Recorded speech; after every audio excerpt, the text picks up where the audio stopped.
So what's the definition and significance, in your opinion, of the multimedia education in the United States? One level of that is how do you make multimedia products. So for example, my children in early grades, like 7, 8 years old, are being taught to make PowerPoints and to present things as PowerPoints, as well as being taught how to write essays. So I think that's sort of one level of it. In journalism programs, people are thinking about how to create information for the internet. Certainly film programs are thinking about producing multimedia products for digital media. I think there's a wide range of it in terms of what kinds of things people are producing and being taught to produce. And then there's another level of studying how people use multimedia and educating people about how to think about these things and about literacy issues and evaluating things and things that don't have to do with actually making things but have to do with understanding how people use multimedia. Do you think that there are any historical or political reasons why some media are preferred in respect to others? I think that it depends on a lot of factors, and that there isn't a general, oh, for these reasons people use this for that. I think it's very eclectic, and it depends a lot on individual taste. So for example, if we think about when Obama became the president, he really liked to use BlackBerries, and they said, oh no, you can't have a BlackBerry, you can't use email, and he said they'll have to claw it out of my dead hands. And he won because he absolutely wanted to use that, and he really wanted to use Facebook to organize, and now he's doing some of his own Twittering. So that's a case of somebody who, that's his preference because he feels that's the best way to reach the young people that he wants to speak to. Some people don't think it will get them to the audience that they want to get to, or they don't feel comfortable using these kinds of tools. Some people don't really know how to use it. There are issues around privacy. So for example, one thing that there's a lot of controversy about in the United States is using Facebook in education with students. So at the university level, some professors will become friends with their students and will use their site for we use Facebook as a way of enhancing the classroom. Others don't want to make their students use Facebook or don't want to have Facebook be an educational space. At the younger ages, there are some school districts that have made it illegal for teachers to become friends with their students on Facebook because they think there's too much potential for abuse that could happen there.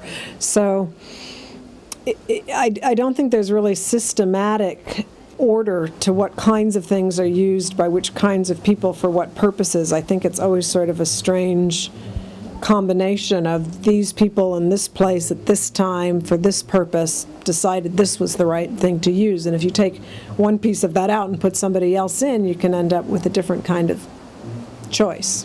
Do you know any specific university where they're doing special researches in the multimedia education to organize, to create, to produce multimedia products?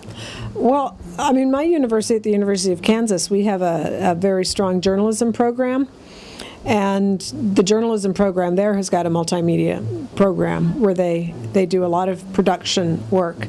I think some of the most interesting things are happening at Stanford University, where there are people who are having classes on things like how to design applications for Facebook, and becoming very successful with them, I might add. So those are a couple of examples. I think most American universities have some kind of multimedia component now, that most of them realize you can't just teach people to write and to speak orally, that you have to teach people how to produce digital content as well.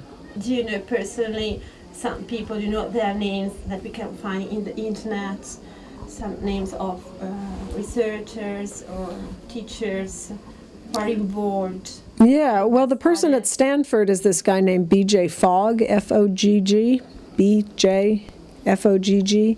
And he's, I think if you connected with him, you would find him connect to a lot of other people as sort of a key person involved in this kind of ways of using multimedia in education and ways of using education to increase people's multimedia expertise. I know there's a project going on right now that's being funded by the MacArthur Foundation, and Mimi Ito, I-T-O, is one of the lead researchers on that, and they're working with urban young people, teaching them how to make digital films and so on, so that they can increasing the media production skills of young people. And I'm sure there's a lot of work like that that's going on.